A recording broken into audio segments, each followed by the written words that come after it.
All right, so as we get started, see if you can maybe draw a structure for this. And so thinking about, right, your Lewis dot structures, so how many valence electrons is each one bringing?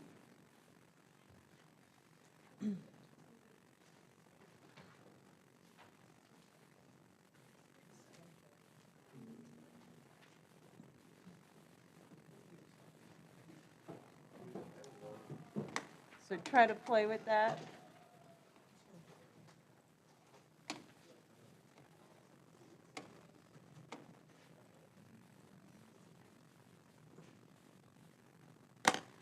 And so while you're warming up, so if you didn't get your exam back, you should have gotten it back. So just let me know. I think I got everybody as they snuck in, but I still have a few up here.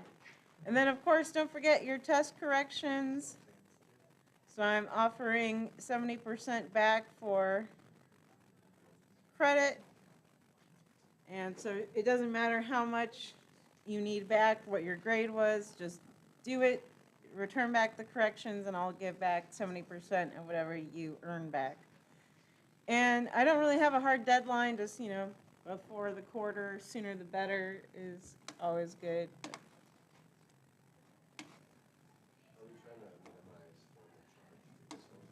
Yes, so you would want to minimize formal charges. We haven't talked about formal charge, although we will today, right after this, actually.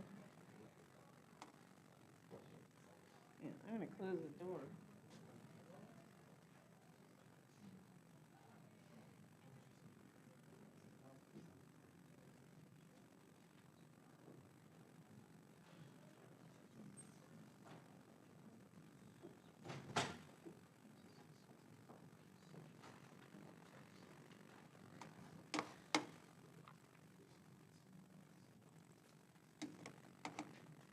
And so other announcements while you work on that. I got this email. So it kind of goes hand in hand. I was advertising Grand Canyon. And so apparently even Stanford University is really trying to work on community college transfer pathways. So I wanted to put that out there for you all. And so it's open to all majors. So, you guys I think would be pretty competitive. And so if that's something you've, even thought of maybe going to Stanford, I would encourage you to go to this. So I think I'll post this as an announcement for y'all, but definitely be thinking about where you're going to transfer. You don't just have to go to SOU. There's a whole country and tons of universities. It's just all about, laying out your pathway early, talking to advisors at wherever you want to go and kind of coordinating that. But I just thought that was cool that they're really trying to promote that. So you might want to check that out and see what they're doing. All right, I'll give people a few more minutes to kind of draw a structure.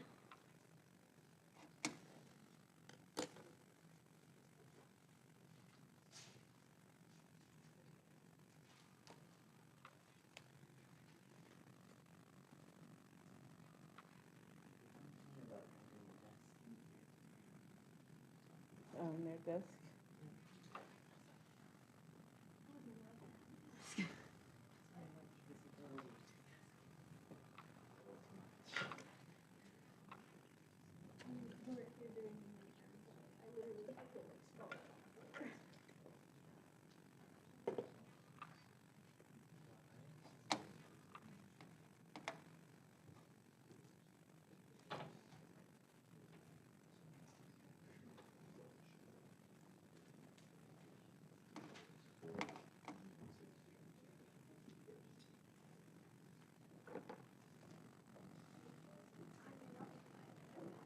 Oh, you snuck in.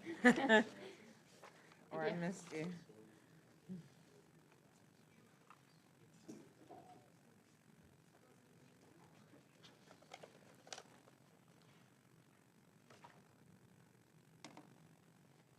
Do we have a structure for this?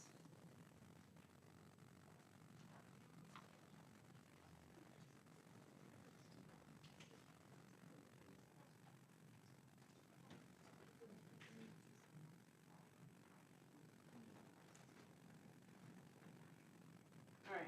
Who wants supposed to put what they drew on the board. And no wrong answers here. We always just want a starting point and then figure out, is it a good structure? Why is it bad? How can we fix it? That sort of mentality.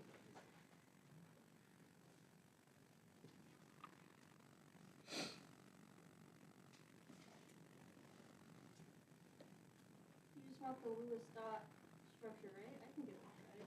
Yeah, go for it. I think I left a marker up there. I'll put another one here.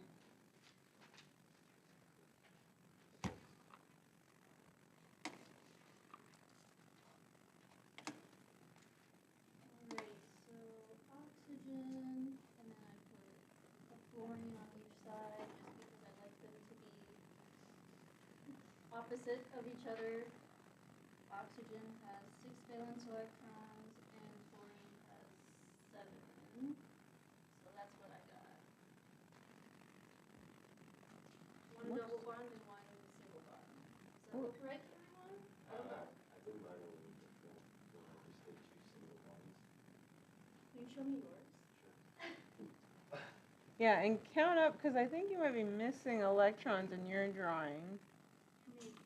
Because you said everything correctly, because you said 6 from oxygen. 20, right? 7 times 2 plus 6. Yeah, so you should have 20 total electrons in your structure. So Madeline, I think you're missing electrons. So you could either fix yours or... So I just tried the single bonds first. So they each get 8 electrons. And we have 4 left over. So then there's one pair is going on oxygen. And the formal charge of both of them is 0. Because it's the same all the way across. Because you have 6 and 3 atoms minus 4 one pair minus Oops, I went in here. half of the shared electron. 2, 0, and then you have 7 minus 6 minus 1 half of 2. Boy, that's smart. All right, so that was a pretty good analysis. And so let's kind of go through what happened.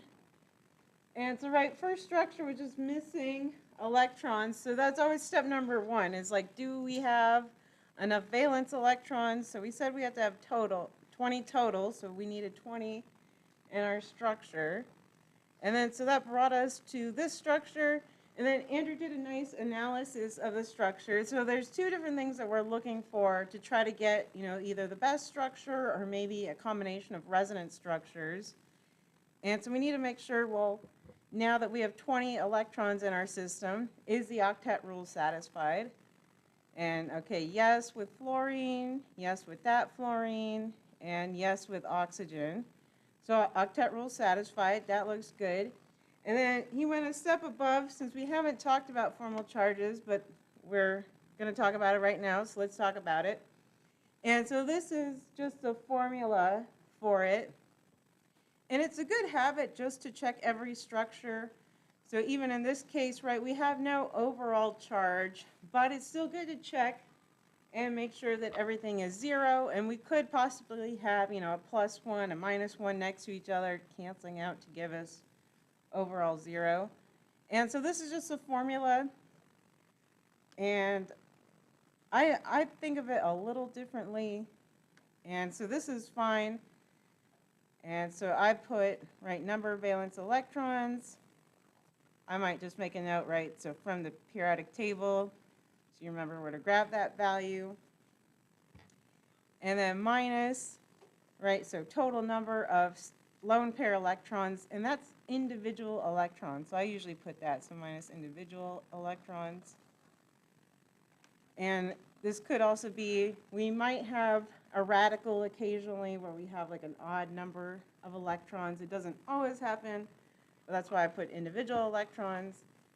And then they say minus half the total number of shared electrons. And that's the same way as thinking minus the number of bonds. So that's the way I think about it in my head. Again, these formulas are exactly the same, just whatever kind of resonates with you. And so that's what he did up there. So write oxygen, 6 valence electrons from the periodic table, minus 1, 2, 3, 4 lone electrons, minus 1, 2 bonds. So that was 0. And then the fluorines should be symmetrical. So we only really need to do it once. And then we see fluorines, again, 7 from our periodic table, minus 1, 2, 3, 4, 5, 6, minus 1 bond, so 0. And so that just checks out, so that's good. We have octet rule satisfied and minimized formal charges. And so this is a pretty good structure, and I don't think we can really come up with better alternatives that satisfy those conditions. And then what does this remind you of? What other compound that we've talked about before? It looks like water. Yeah, it looks just like water. And so, yeah, you said bent.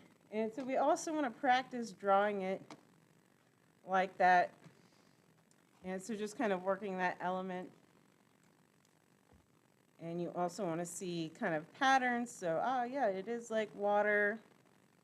And so we probably expect it. So you use the term of bent geometry. So I'm going to hand out a cheat sheet. I was gonna ask if there's a way to tell whether it will have a bent or Yeah, so we'll answer all that.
Did everybody get a handout?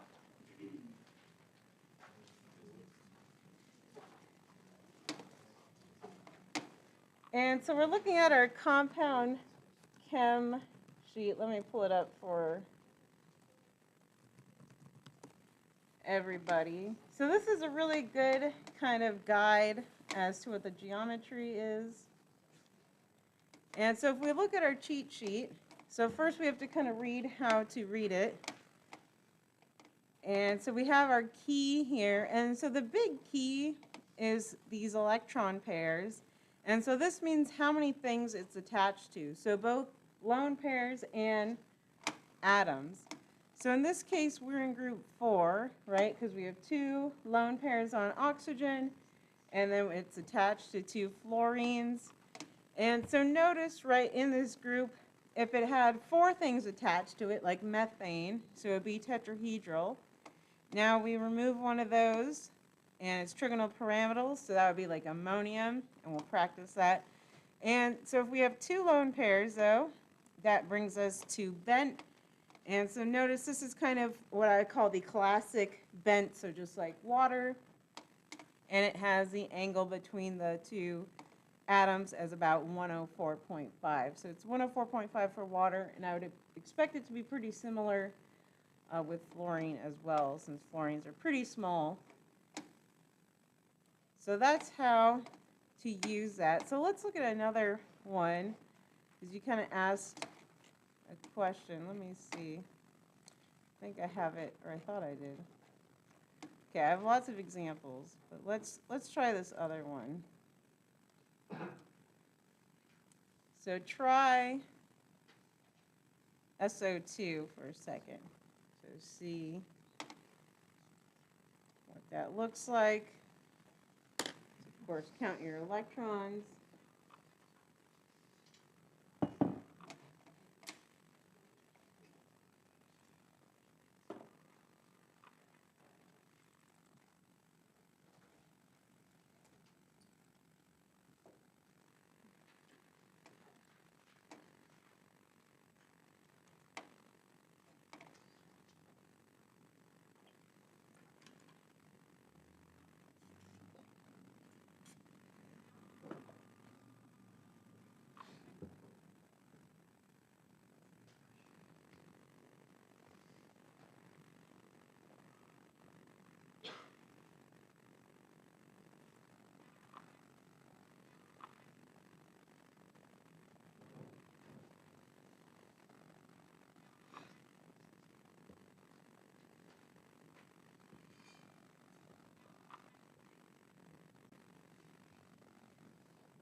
Yeah, or whatever atom you're analyzing, like the geometry of. So you could like analyze a big molecule, right? And then you'd look at every, center. Like, okay, that one's a tetrahedral center. That one's trigonal planar.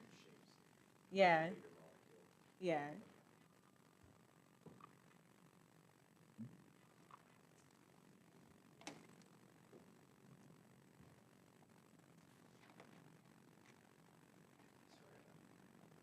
Double bonds count as one bond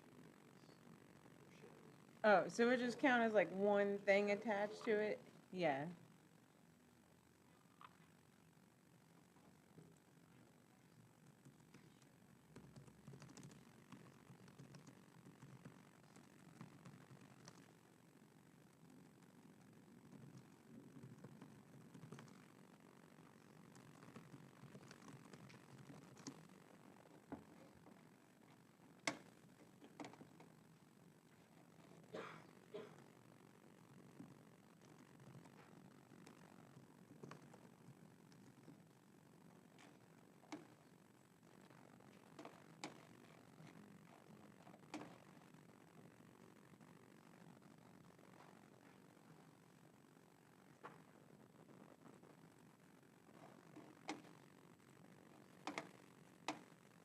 Does anyone want to put SO2 on the board? Okay, you want to go for it. And let's leave OF2 for now, just so we can kind of compare.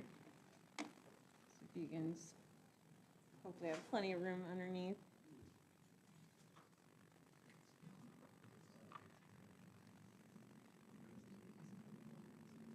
We're starting with all of our atoms have 6 valence electrons each, so that is 18 valence electrons. So no hydrogen. It's all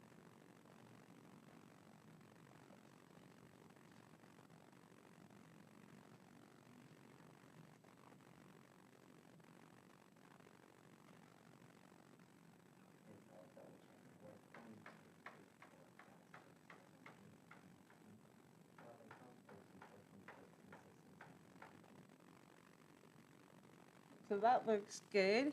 So let's talk about this structure. So wait, before you leave. So let's do an analysis, because there might be other structures. And so let's look. So is the octet rule satisfied? So octet rule satisfied. So that looks good. Sulfur looks good. Oxygen looks good. Now what about your formal charges?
So excellent. So that looks good.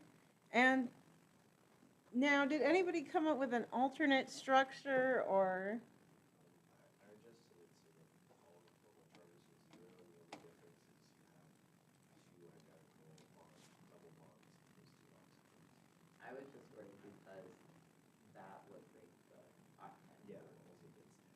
Yeah. So then you do want to draw both structures for the most complete answer, because this is kind of telling you, right? So the problem is this is just a limitation, right? We're just kind of doing this electron bookkeeping. We're just trying to get a sense of the bonds. And so yes, right, this is a completely valid structure. We mentioned the concern, well, if we draw this other structure, we're going to violate the octet rule. So it's probably some mixture right in between. And so if we were, more interested, we could check into these bond lengths. How do they compare on the sulfur-oxygen bond length scale? And so, right, you would compare the data of like what is a sulfur-oxygen single bond versus a typical double bond. Where does this fall? So all that sort of information kind of tells you, what we're trying to get at with these little structures. And so I'm using this little resonance arrow here. So this should be, right, connected, double-headed here to show that this is just, right, movement of electrons. This is just another way of trying to show what is going on with this structure. And so like y'all noted, so yes, this now minimizes our formal charges. And so that's another hint too that there could be a structure. So when you see like a plus charge and a negative charge next to one another, then you might just want to try it. What does that do? And so you want to start thinking about your movement of electrons. So I would just draw, well, we can take these electrons and move them into a double bond. And that's what's shown here now in the bottom structure. So that kind of movement and thinking about where else can we move those electrons. And ideally, when you do these resonance structures, you want to move the electrons in pairs to either make lone pairs or then take two of them, right, to make kind of another bond.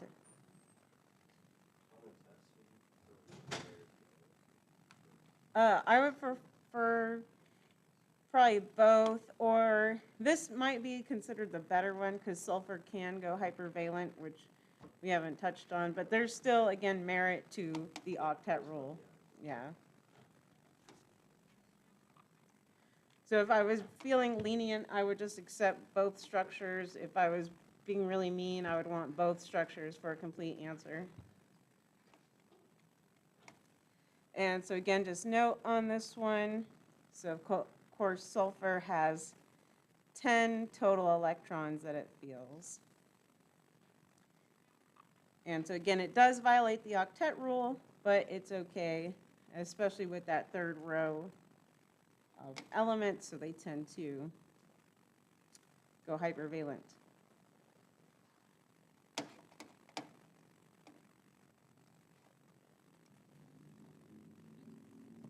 Okay, and so, sorry, I almost forgot where I was going with this. I got so distracted by the formal charges.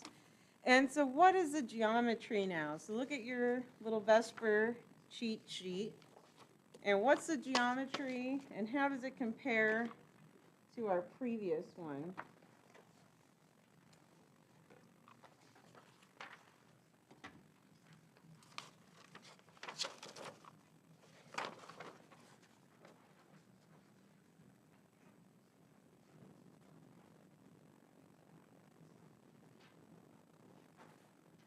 So what group is it in?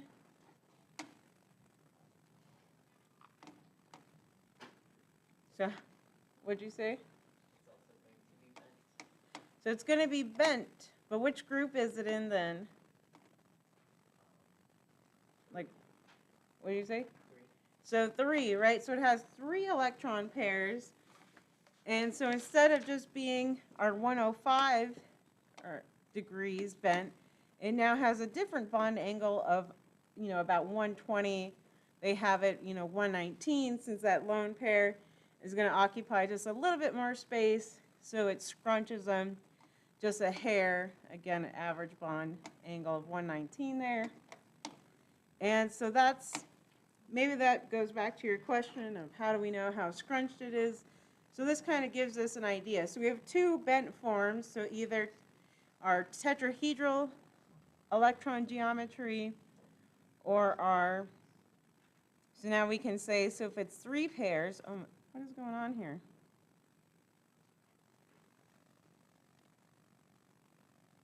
I love technology.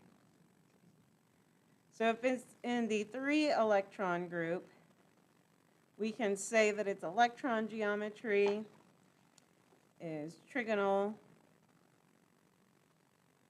planar, right? So the electron geometry just matches what parent electron group it's in. So trigonal planar or electron group, and then bent. And so sometimes with this geometry, you may see textbooks call it V-shaped bent. So that's kind of the distinction between the bent. So I'll put bent and also V-shaped / bent. So you'll see different distinctions. So sometimes they'll say V-shaped bent, sorry, I can't speak, or just V-shaped. So just different, just kind of be aware of that. All right, I think that looks good for SO2. So now let's try some other ones. So try the C2H4.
You have an answer? Anybody else want to put on the board? Okay, you might as well go for it then. So,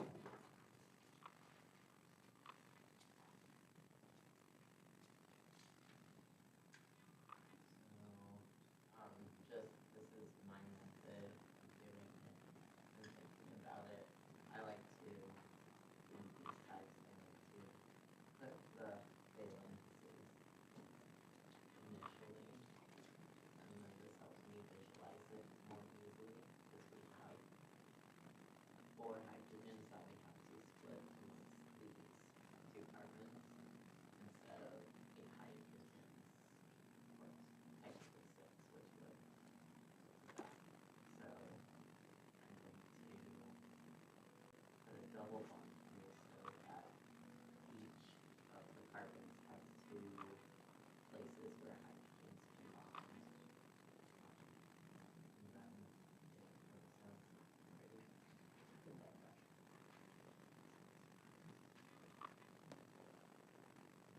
Excellent. So that's a good way to think about it, right? How many potential bonds can you make?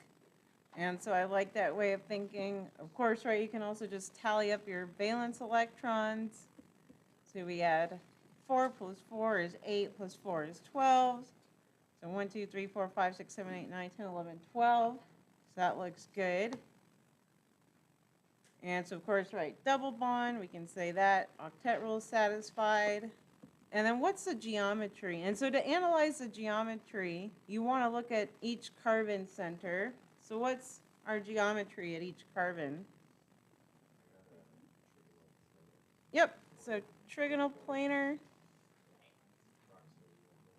Yep, so both are trigonal planar. So this is important to think about, especially, again, I don't know if you're going to take OChem, but trying to think about how things react. Okay, this is a planar molecule. That also will start to explain its behavior later as we talk about intermolecular forces. So you're just kind of thinking about that, versus ethane. Yeah. Yeah. So if you, right, so we look at each carbon, and then it's attached to 1, 2, 3 things. And then, so then that takes us to the 3 electron pair, and then so that matches with our trigonal planar. So it doesn't matter, right, the double bonds when we're looking at the geometry. We're just seeing how many connections does it have, or how many lone pairs, and then where it matches. Two trigonal planar shapes coming together like this? Yep. And so that makes it planar. Yeah.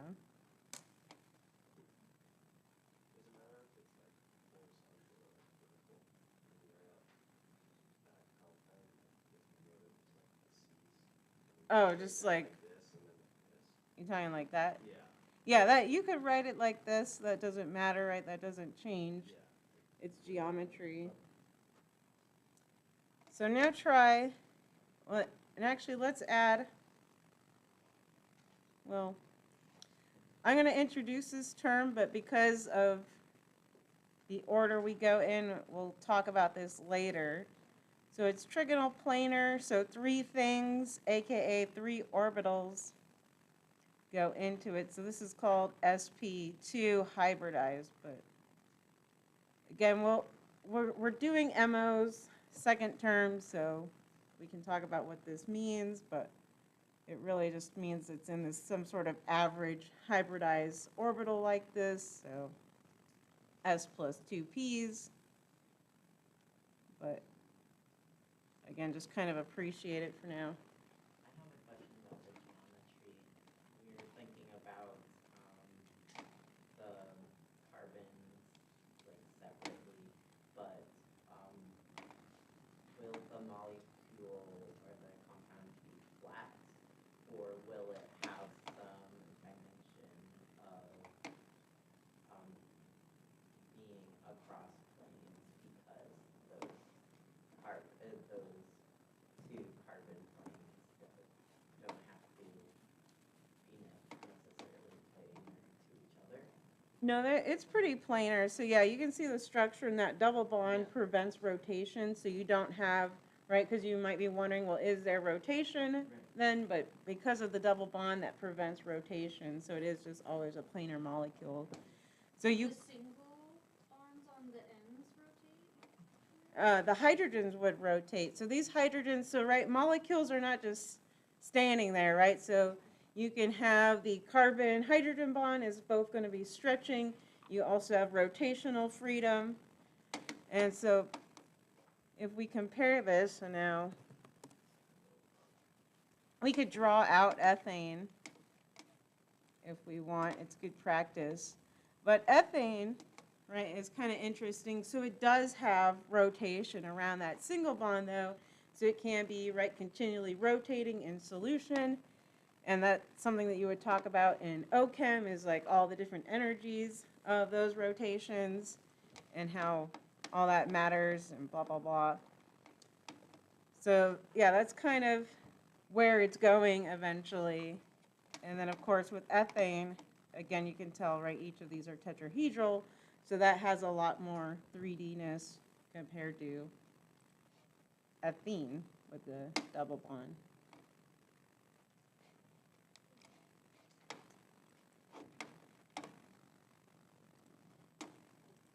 All right, so let's try carbon tetrachloride.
Does someone want to put carbon tetrachloride on the board?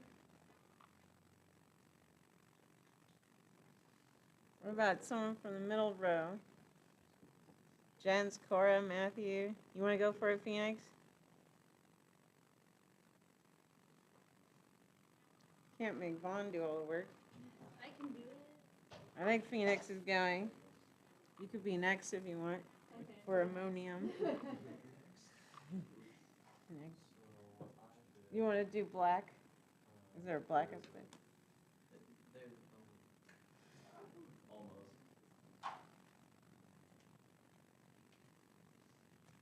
So I just put carbon in the middle and kind of get bond it to, chlorides, but the chlorides, or the chlorines also have other electrons.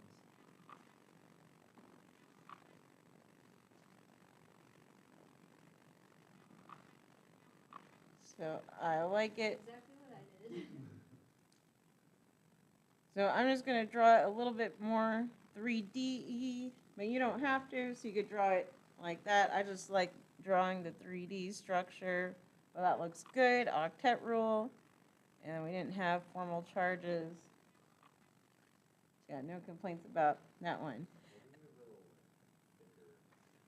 Oh, so the thick line means coming out of the plane of the board, and then the dashes mean behind the plane of the board. I've also seen it done where it's like a filled-in triangle like that, and then a non-filled-in triangle. Oh, so it's funny. just an outline of a triangle to I- signify going back. I actually haven't seen that one. Wait, that's how That's I what do my it. high school chemistry teacher did. She Oh, did it, that's like, all the funny. time. Yeah, I've only seen the dashed over. So each line is what, two electrons? Yeah, so each line here is 2 electrons, which don't let my little behind dash wedge confuse you on that one. When we did the C2H4, does that technically mean that hydrogen has two bonds on it then? Or Wait. two electrons on it? Yeah, so hydrogen just has 2 electrons because it follows the duet rule. Since, right, it only has a 1s orbital, so it's happy with that 1s filled. When it says in the structure that it's about 109.5 degrees, is that? That's like, Which yeah, bond- mathematically. which bond- yeah, Oh, which bond, like which bond is that? all of these. All of them? Yeah. Or just one?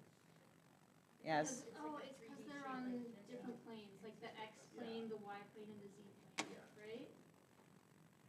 Roughly, yeah. So they're not like, Okay. they're not quite on the planes, but it's better if you like draw a cube and put them in all the corners. So, yeah. But so you could put them in the cube form. I'm not going to try to draw it. And then what's the geometry? Tetrahedral. So tetrahedral. And so this would be both the electron geometry and molecular. And this would be sp3 hybridized, but we will go back to hybridization later. And I kind of apologize, that it kind of feels like hodgepodge fun fact of chapters, so just kind of, hang in there as we go from chapter 7 to 10 and kind of fill in the gaps. That's always how chemistry feels when you start. All right, try ammonium. And of course, note the charge. So formally, that means you'll have to subtract an electron, right, from your total count. I'll let you play with that.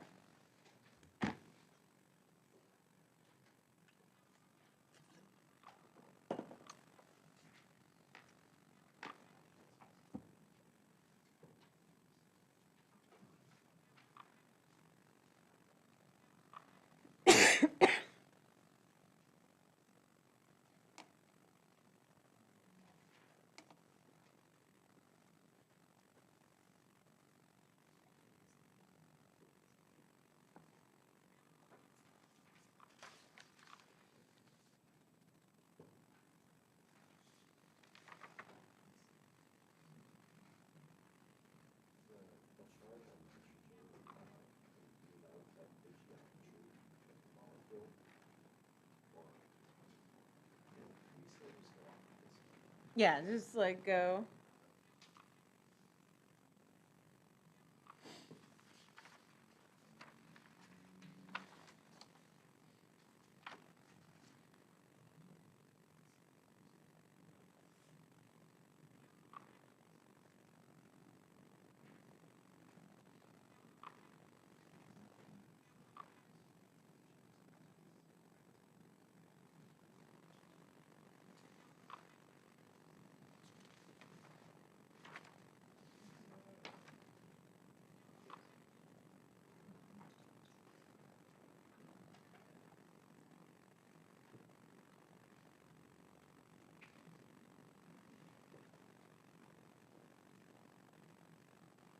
Madeline, are you ready to put ammonium? Sure am.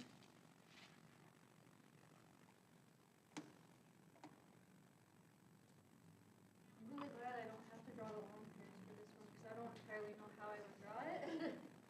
So I basically just did it like this, tetrahedral, because nitrogen typically has 5 valence electrons, hydrogen has 1 valence electron, and then add them all together is 9 because there's 4 hydrogens, but because it's positive when you lose 1 electron, there's 8 valence electrons in ammonium.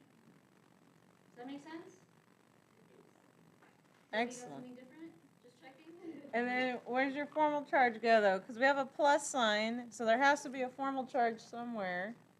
I believe it would be coming out this way through the nitrogen. Yeah, so we just say it's on the nitrogen then. So right, the nitrogen is maybe a little electron deficient. This could signify how it might react later. So when we draw this out, like on a homework or test or something, you want us to do Yeah. something to that? Yep, just put a little charge there next to it. Oh, okay, thanks. And of course we can do the work, right? 5 minus 4 gives us that plus 1. And that's what, again, we expect since it has an overall plus charge. And then what's the geometry? I don't remember if you said it. Is it tetrahedral? Or Yep. Is it, okay. So yeah, it's still tetrahedral. So you can use your sheet to write 4 things attached to it. And so that just puts it in electron group 4. And so we can say its electron geometry and its molecular geometry is tetrahedral.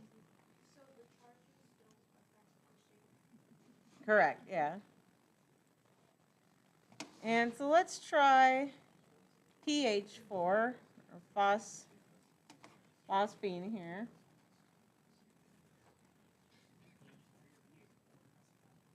pH3.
And then who wants to put phosphine on the board for us?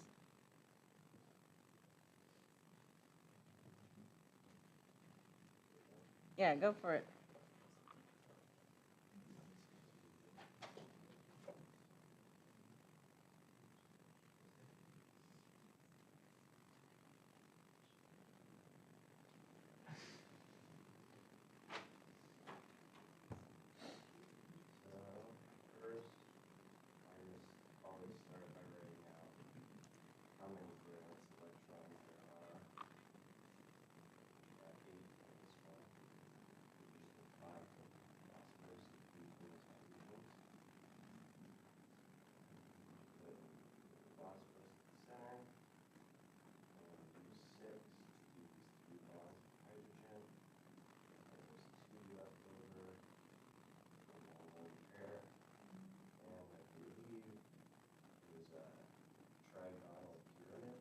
Yeah. And then,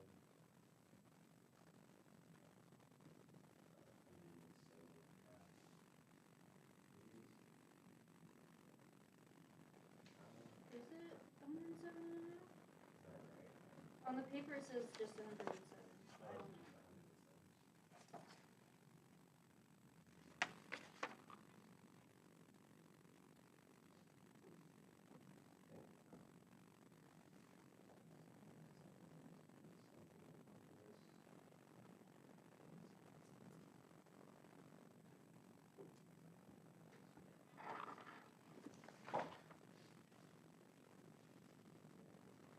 So that looks good.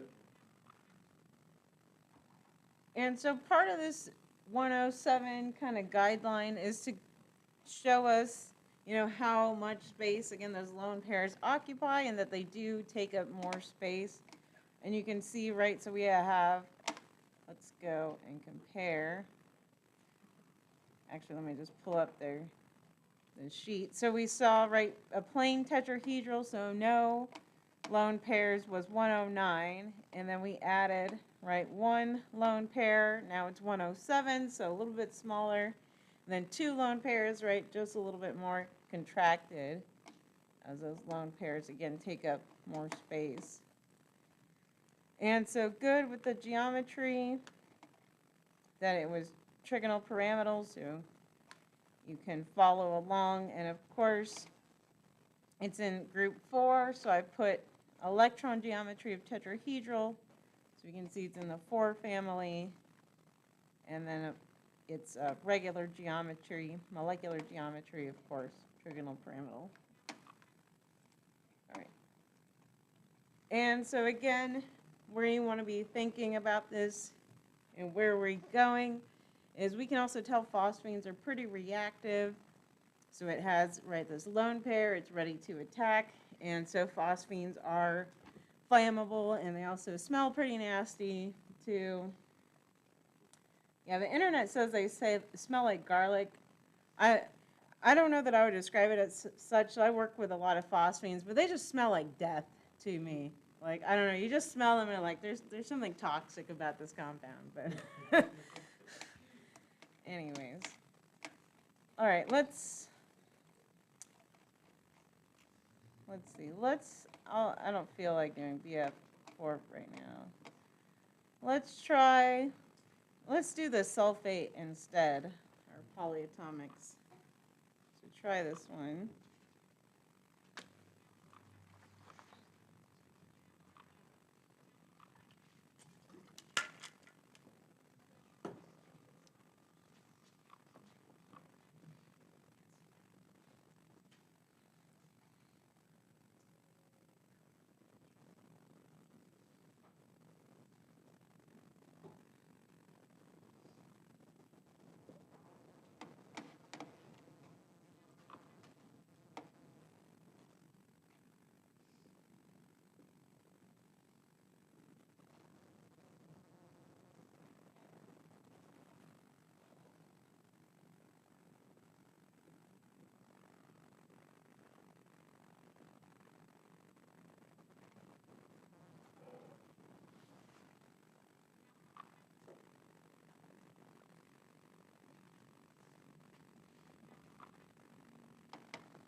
does someone want to put sulfate on the board, or at least maybe a version of what they have? Okay, go for it. And you can erase so we have some space for resonance structures.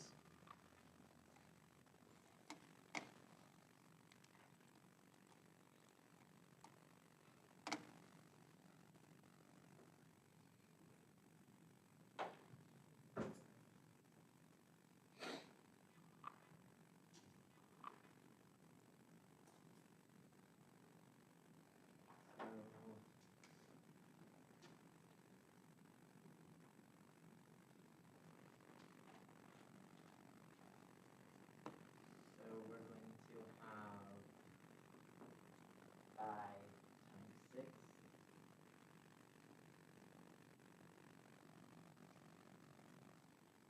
2. For everyone's electrons, which is 32 volts. And then just start off sulfur. So we can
Excellent. That looks good.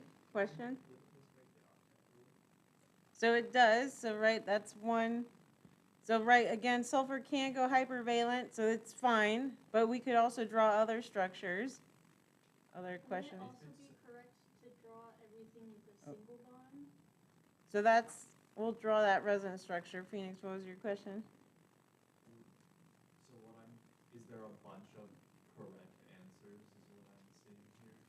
Yeah, well, Like, is all of them being double bonds a correct answer? so I think if we put them all double bonds, I think that gets, because then we'd have 1, 2, 3, 4, 5, 6, 7, 8, 9, 10, 11, 12, 13, 14, 15, 16 on sulfur. Is that too much?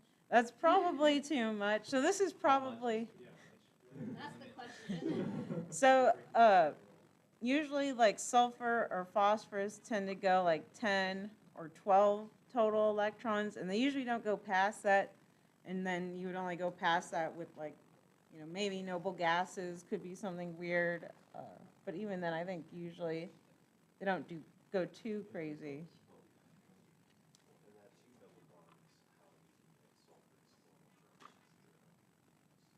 If is what? Sorry.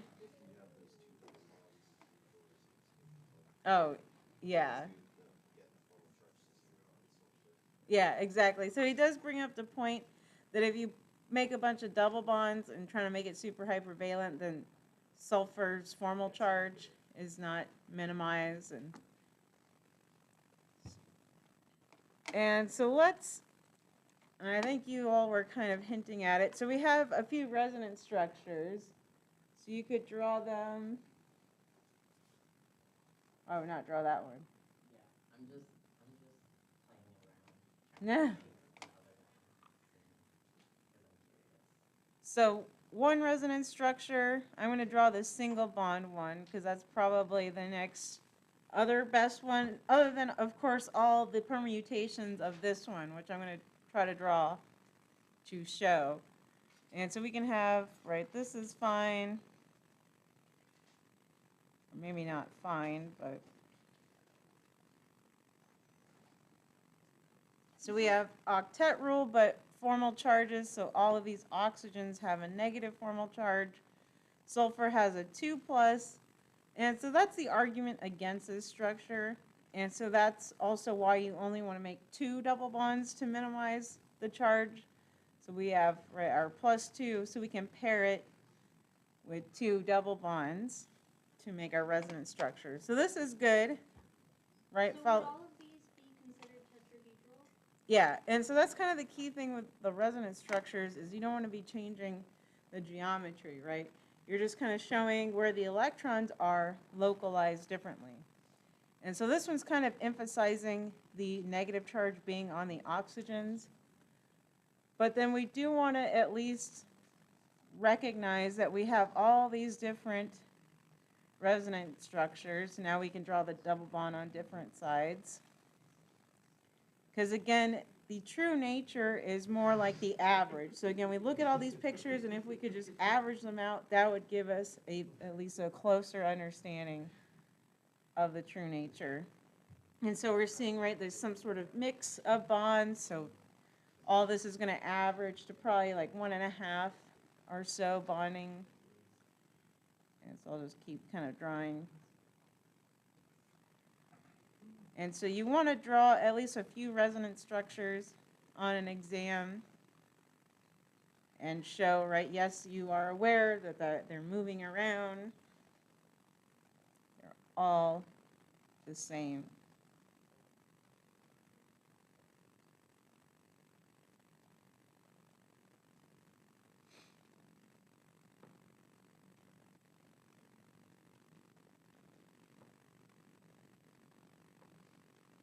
And don't forget formal charges.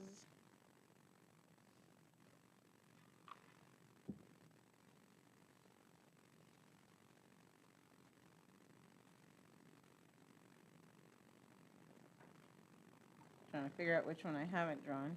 Oops.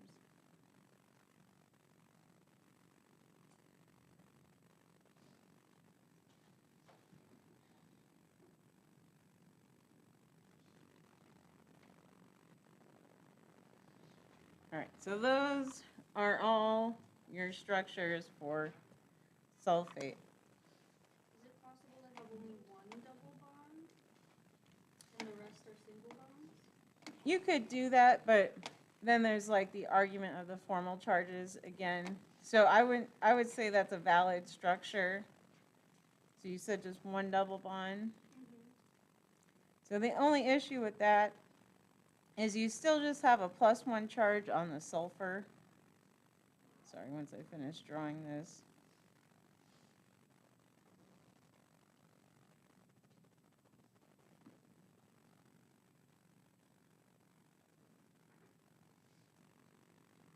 And so right then that leaves you with a negative charge on 3 of your oxygens, a +1 formal charge on the sulfur.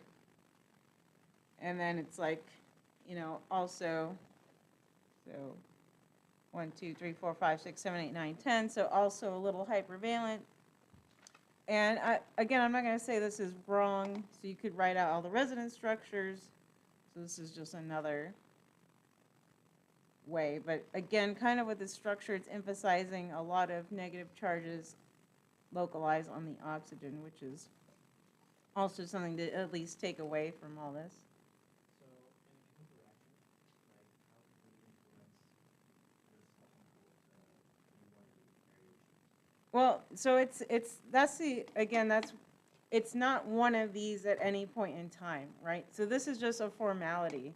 So this is a limitation from how we can describe it, right? So this is the best we can do is kind of this electronic bookkeeping. But again, the true nature is the average of all of these. So right, if you could just like in your head kind of average it out, and so what you kind of get is probably, a bond length that's a little bit shorter than your normal single bond, and then a lot of electron density located on those oxygens. Yeah. Do these compounds, so that they have a resonance, but I guess what I'm trying to say is,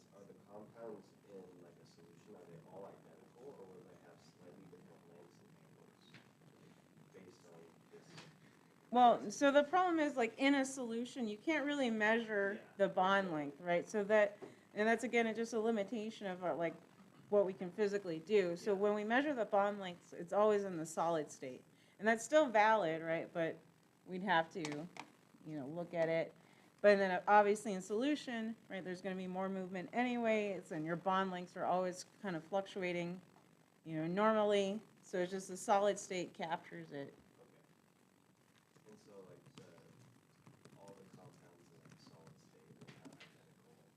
Yeah, so all the and all be sulfates, identical yeah. to each other. Yeah, all the sulfates are identical, exactly. Okay. Thank you. And so that's part of how crystallography works is like so, ideally you would never give your crystallographer a piece of trash crystal, but, right, this is a real world. So let's say you accidentally crystallize some sulfate, right, your crystallographer will be looking at it and then, oh, that looks like sulfate. And then he'd give it back to you and, try again. Or, I've seen a ton of copper chloride crystallize out, and you give it to the poor crystallographer. Nope, copper chloride, copper chloride. So that's how that works.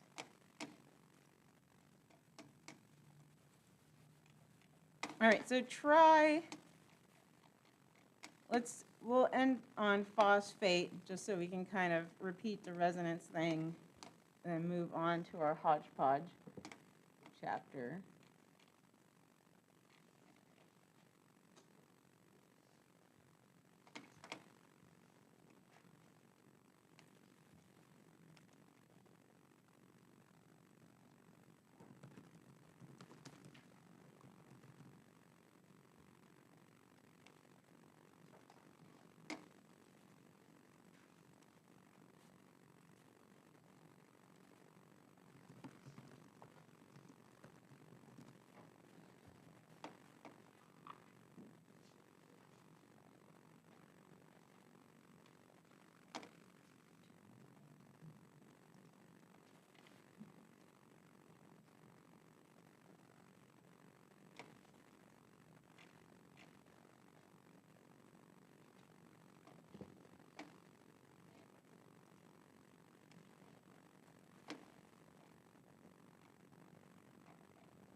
And then if someone wants to start drawing phosphate on the board.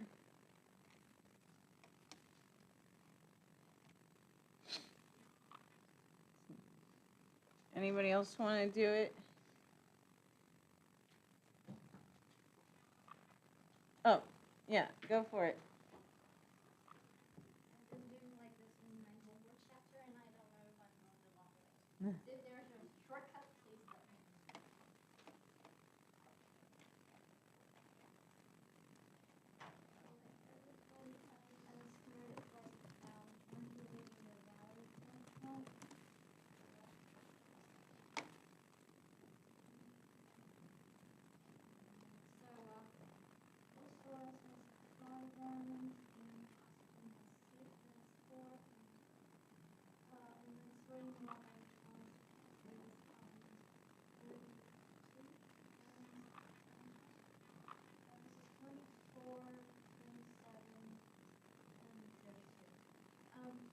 And then because I cannot always decide which should be correct, so I would just write them all out like this.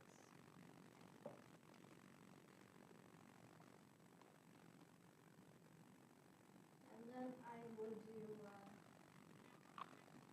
one bond like for each, because phosphorus can violate the octet rule, so I'm going like this. And then I put the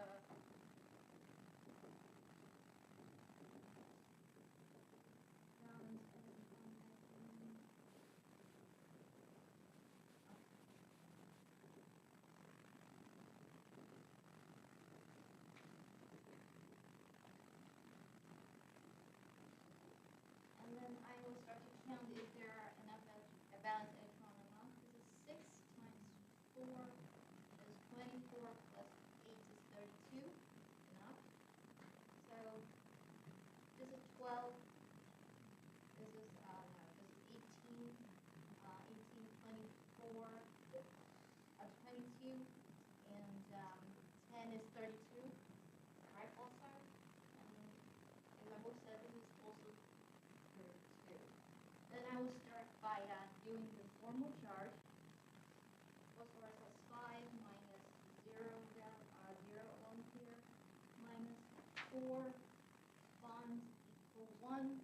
This 1, 5 valence minus 5 bond equal 0. And this 1, 5 minus 6 4 minus 1. And then we have 0 on this. We have negative charge on this one.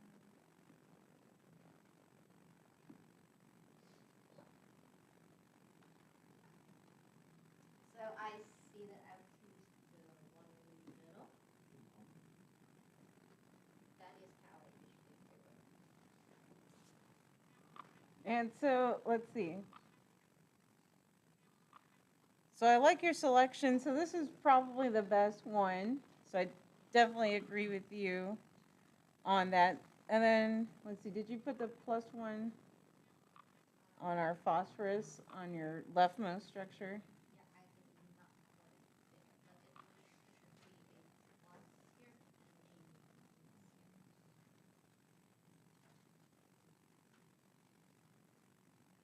All right, so let's talk about these structures and why this is the best one.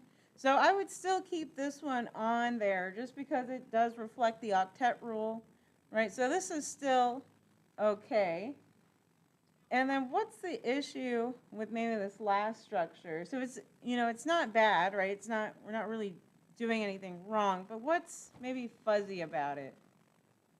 Yeah. It does not consolidate charges with the electrons. So we do have to have 3 charges though, right? But what's funny about it, or maybe what's wrong with the charges? Like comparing, especially this good structure versus this structure. Oh, it has a negative 1, and I'm pretty sure that is what is weird about it. -1 where? In the phosphorus. Yeah. So this is what's weird, right? And so you might want to add this to your kind of formal charge rule, but ideally you want the most electronegative atom to carry the negative charge. So right, ideally we want to put the negative charge then on the oxygen. So this structure, again, while it's it's correct, we say maybe this isn't reflective of the true nature. And so I'll put a little X, only because of that phosphorus issue, yeah. So you have to follow the trend. And so remember, where's my periodic table? So if we think about the trend, so remember electronegativity increases as you go across. So fluorine's the most electronegative. So then if we're comparing phosphorus and oxygen, so oxygen's right next to fluorine, so it's pretty electronegative. And really these 3, so nitrogen, oxygen, fluorine, these are going to be pretty polar, and they result in polar bonds. They do hydrogen bonding because they're so electronegative and pull those electrons towards it. So yeah, you'd want to try to compare, those 2 atoms, and if you can, put the charge. Yeah. Oh, look.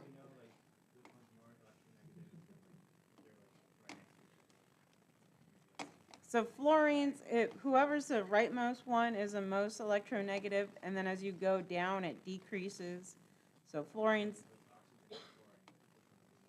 oxygen, and what? So that one is a hard one to distinguish, but knowing how polar oxygen is, I would say oxygen is the more electronegative, because again, we'll learn this later, but hydrogen bonding occurs with nitrogen, oxygen, or fluorine because those are so polar, and it's only those 3 up here. But yeah, chlorine would be a pretty close call though, and right? So if you're gonna put a charge, chlorine's another good option.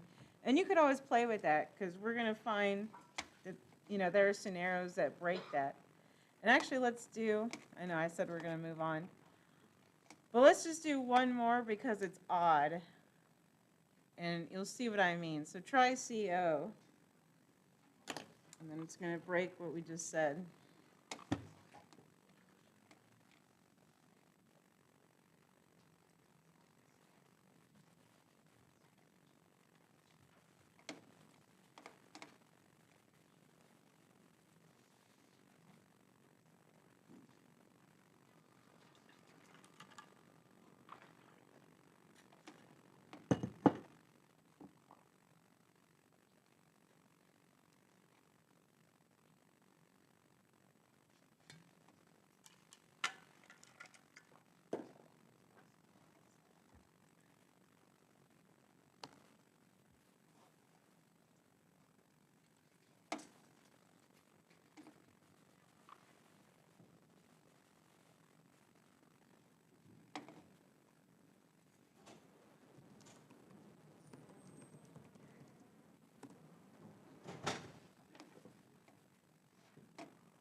And then does someone want to throw a CO on the board for us?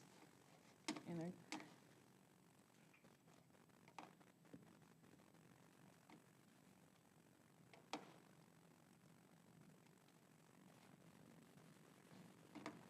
could try. I have two possibilities. I don't know which one is. So, yeah, let's put them both on there.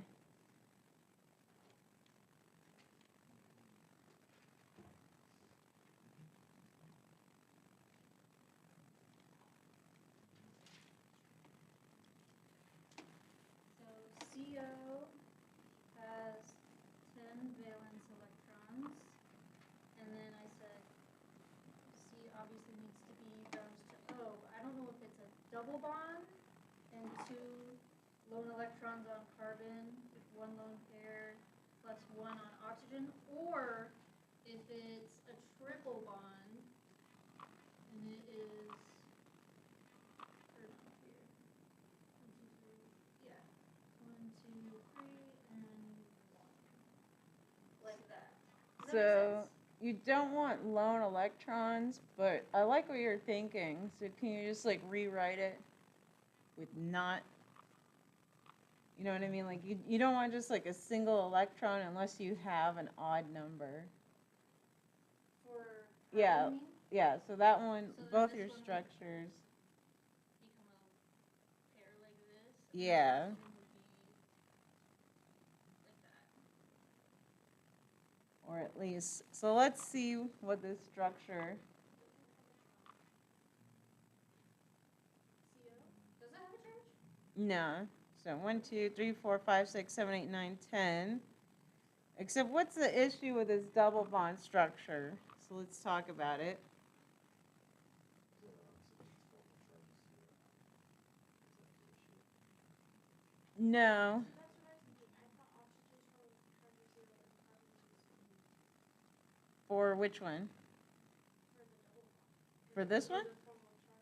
Am I thinking of that wrong? I think the triple bond should give you a negative charge. Right, so is your structure drawn like this? So 2 electrons on carbon. So this ends up where your formal charge is 0 though. So carbon, right, is 4 minus 2 minus 2. So this is 0, but there's still something wrong with this structure. What's,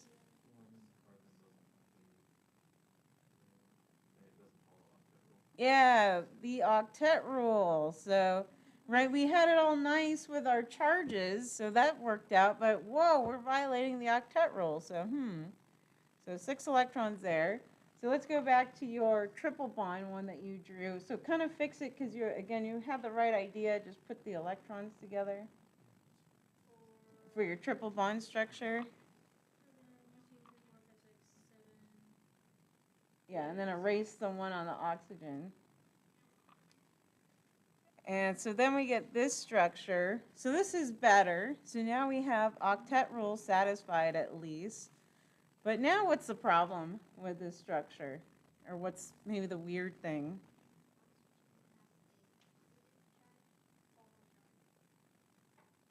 Exactly. So we do the math, right? 6 minus 5 here. So 1, 2, 3, 4, 5. So we have a plus formal charge on the oxygen, a negative one on the carbon. So that seems pretty bad. But what's kind of odd is this is actually reflective of the nature of how it reacts. So again, right? So that is what it I guess looks like.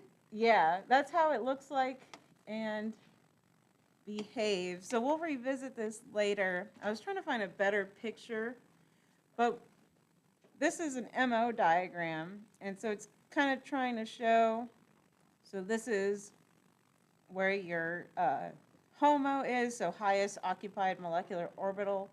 And so this is showing that it's actually centered on the carbon. And I was trying to find a better, because you really want to look at an electrostatic potential map. I was having trouble finding one. I feel like just Wikipedia should have CO. But the other thing, so without pulling up an electron density map, I can also tell you that how this ligand behaves. So this can attach to metals then, and it attaches at the carbon, which is what's interesting, right? Because your question is, well, you have kind of 2 lone pairs, right, that could maybe attack something. But it's fascinating, and it goes back to this Lewis dot structure, that it actually attacks from the carbon. And so it can attach to metals like that.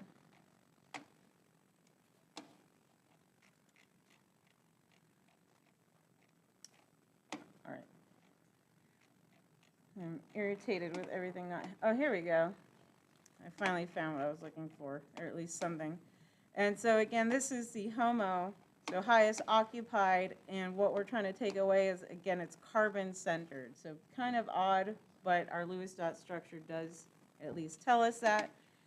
And there are some examples. So metal carbonyl complexes, again, they're pretty common. And again, they all attach at the carbon, which is fascinating. All right, so that's the power of these structures. Does nitrogen have anything like that? Just because it's in between carbon and oxygen? Well, nitrogen tends to also act as a ligand.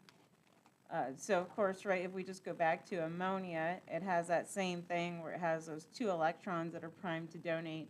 So you do see that, exploited in reactivity. All right, let's move on. And so now it's hodgepodge the chapters. So we have our polyatomics. So if you don't have a chart from me, let me know and I will get you one. So this is our reference, and now we've gotten an idea of how to draw these polyatomics, what it all means. And so now let's start looking at types of reactions and what these look like. And so we just start off with our definition type. So we have synthesis / combination reactions, so different names. And so you can kind of see the basic form is 2 things coming together to make one thing. You could write this A plus B gives us C. And so sometimes some of these are combustion as well.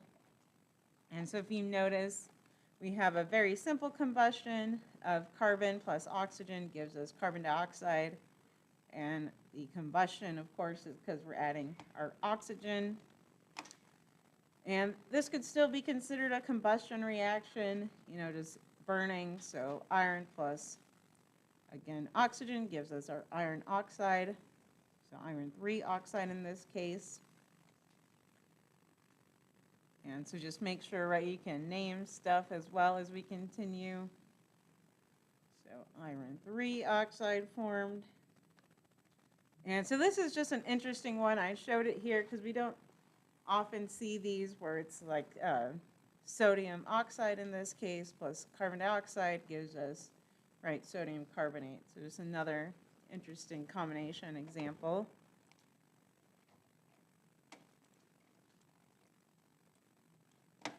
And so this is ions in solution, just talking about polyatomics and ions again. They did not use the term that I was looking for, but again, very strong ion solvent interactions.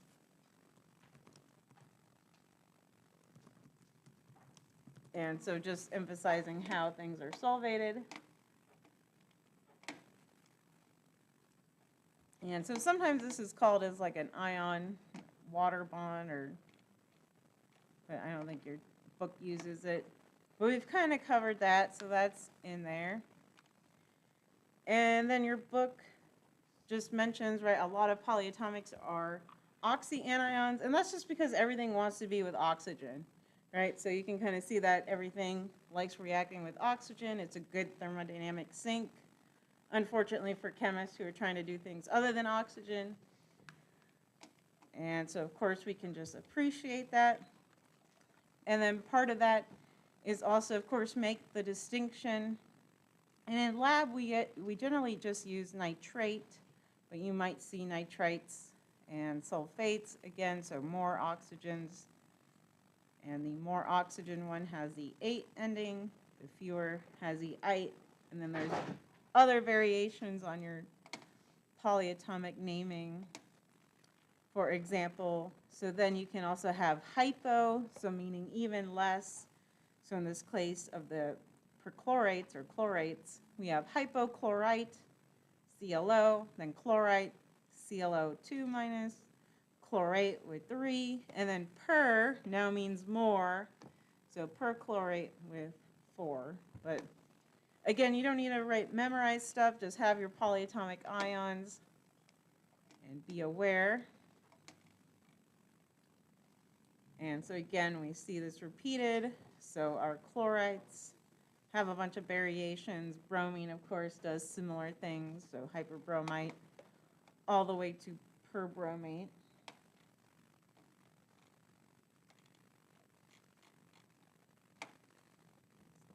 And I feel like we mentioned this briefly. Is that true? We're kind of like hodgepodge right now. Have we talked about naming polyatomics? A little bit.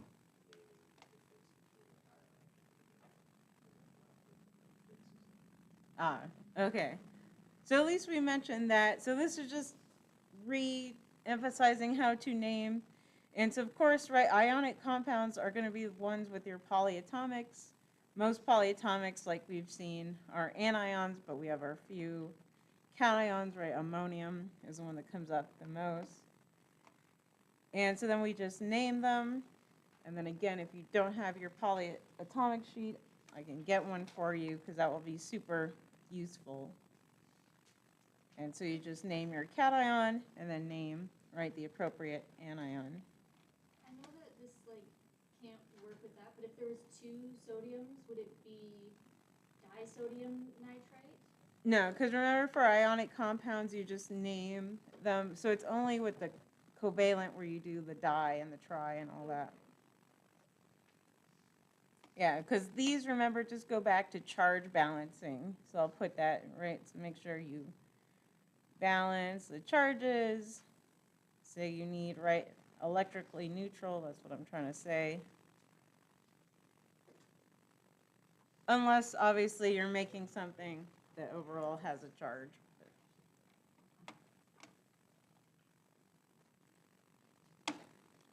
And so then your book just mentions like other random kind of examples, fun fact, trivia. And so we could put this in the classification of synthesis reactions as well, or combination, whatever word you prefer. And so your book again, your book is a wonderful source of information. It just gets really dense sometimes, and it likes to go through a lot of examples. And so that's all it's showing here, is that we have these metal oxides, group 1 and 2, and they react with water to make our hydroxides. And so we see that right with both sodium, so our group 1, and then also group 2 here with barium. And you'd get that right. Calcium oxides, those are pretty common, so you'd see that as well. Let's see what order. Now I question my order. Okay, let's look at 6. So decomposition. So this is just showing you what a decomposition looks like. So you can tell it's decomposition. You start with one thing, right, and make many products. So we have calcium carbonate as one of our decompositions. We also saw it with that carbonic acid. Remember how that made CO2 plus water. Some other just examples that we've seen. Could you go back to that metal oxide water formulas for just a second? Yeah, so you can just see they're making all the hydroxides. So just their classic patterns. So let's look at, actually let's save acid, because I failed and I didn't bring the demo because I just did not plan. And I've been promising you that demo, so I'll do that. We'll do it on Thursday. Yeah, we'll do it for Thursday, and we'll look at acids in solution. So let's skip that. Let's see, decomposition. So hydrates, this is more just like naming stuff.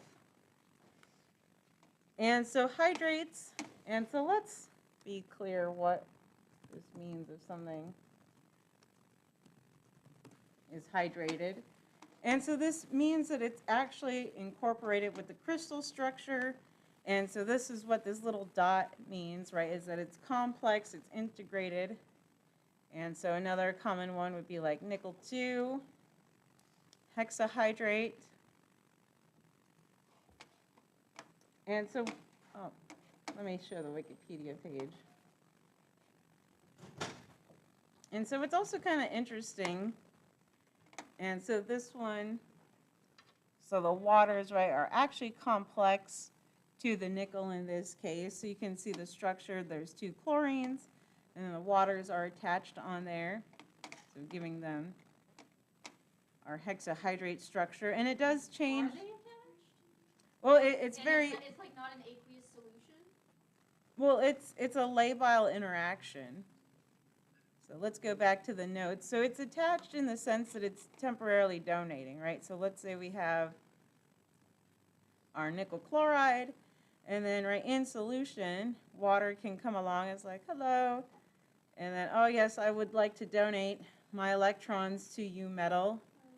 And so, yeah, it's just hanging out, but we can detach it, right? So that's kind of the point of these things is like, yes, you can separate them. And so there's different techniques to separating them.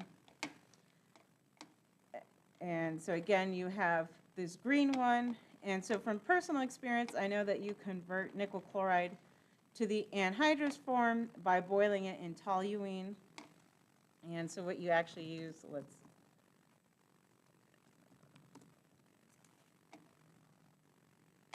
the internet was any slower.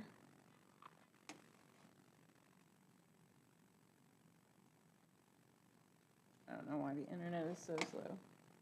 They're not considered. Well, it depends what you mean by, so it is a bond, right? So it is donating. So So it's a covalent? Not quite as strong as an metal, I guess. well, it's just different interactions. So this would be more like a metal ligand interaction. And so we would just consider, again, like the oxygen donating those 2 electrons. Because I saw in the textbook they had some example of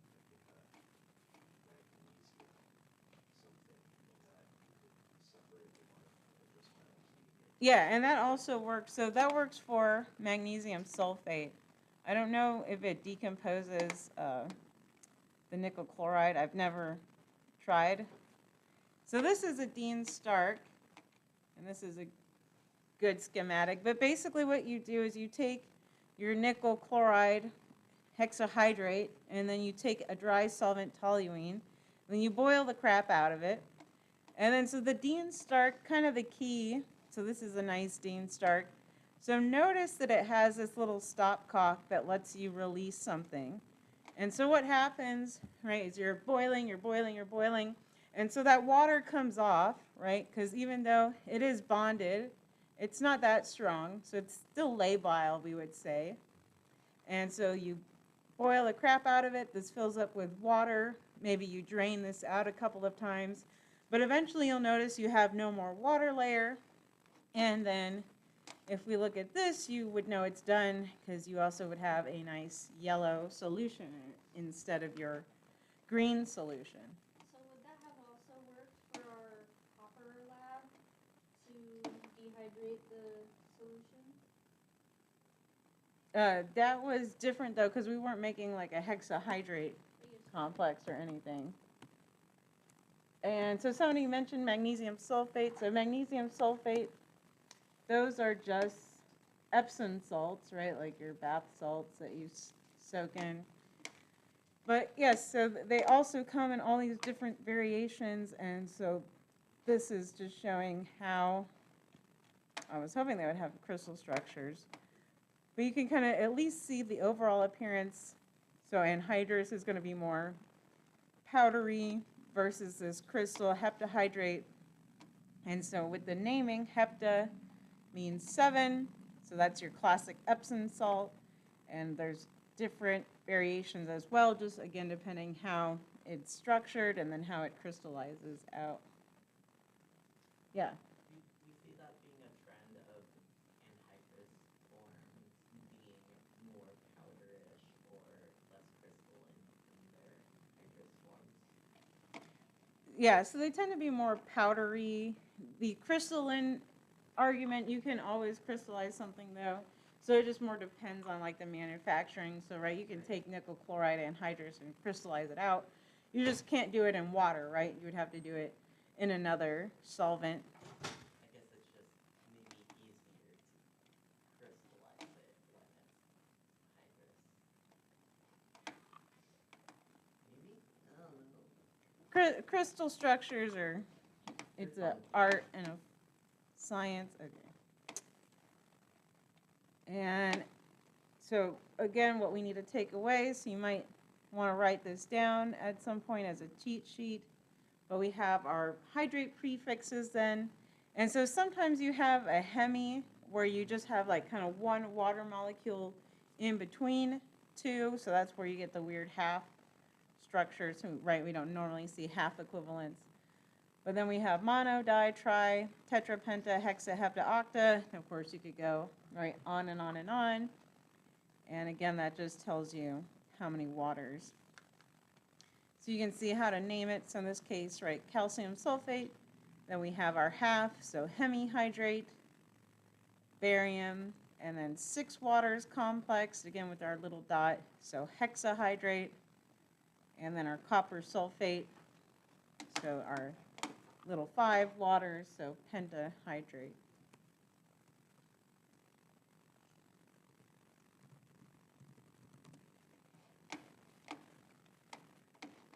Questions on that one?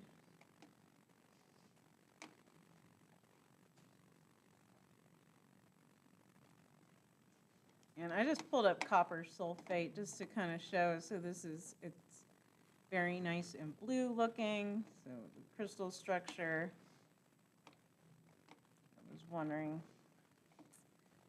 if it would show us the anhydrous picture. Oh, and there's, again, for comparison, so copper sulfate anhydrous is white versus pentahydrate gives it blue.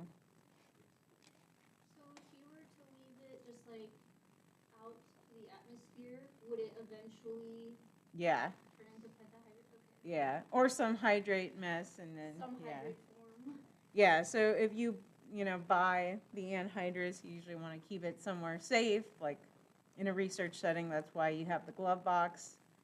Even organic chemists, even if they don't do a lot of glove box work, they might use it as a storage facility for anything that's sensitive, or yeah, will pick up water.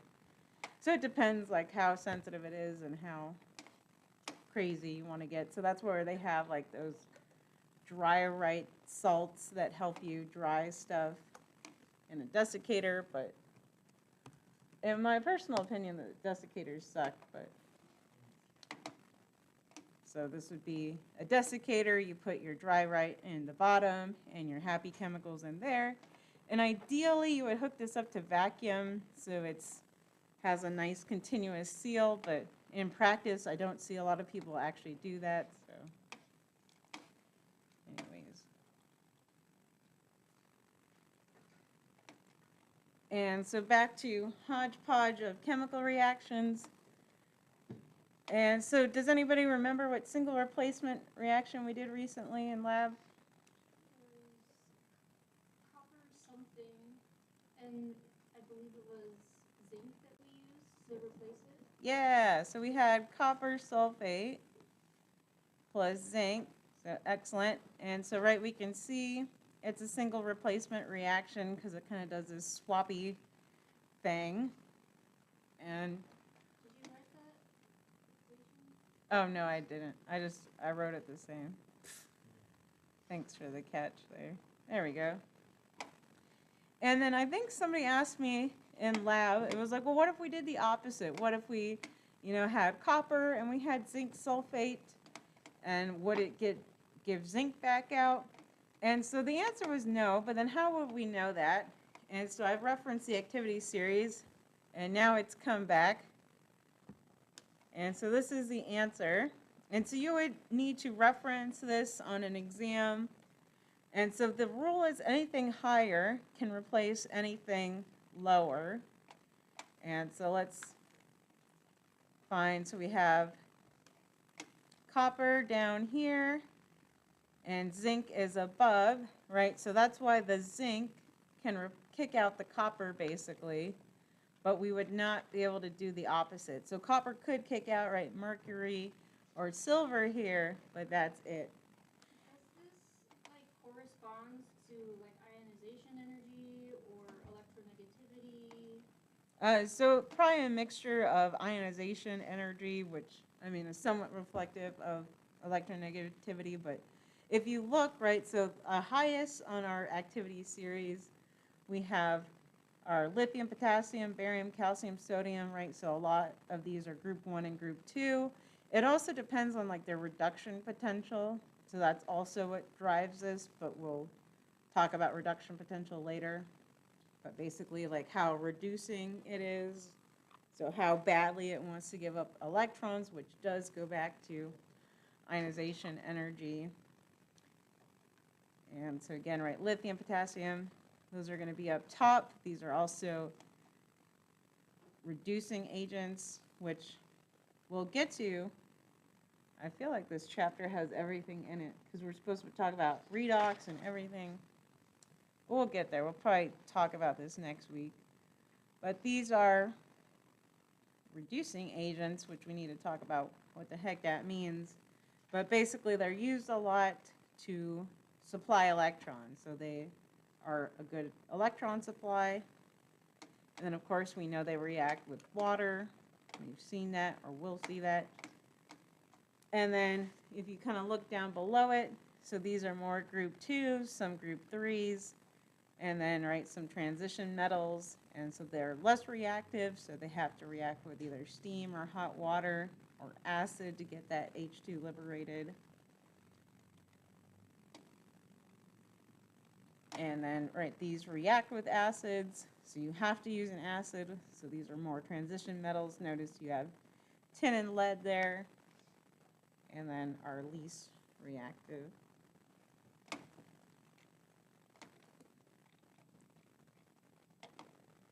And so just looking back, so we can just see, right, all different types. So magnesium plus titanium tetrachloride, which this is a pretty nasty flaming compound, so affectionately called tickle. Don't know why chemists have crazy names. So we can see right this one too, where our iron displaces our hydrogen in our sulfuric acid to release H2. So those are also single replacement reactions. So other clues that something is a single replacement is you always have something in its elemental form, then you make something new in its elemental form, like just as in this case of iron, right? And then we get out hydrogen, so watch that with the gases. And then, oh, excellent, I was just thinking about this. So that means other single replacement reactions is we can have halogens replace, and so with that there's also a halogen activity series.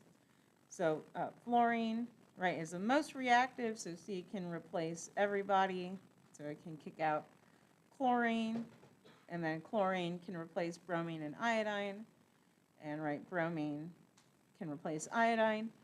And so this is going back to drug synthesis, why iodine is a good leaving group.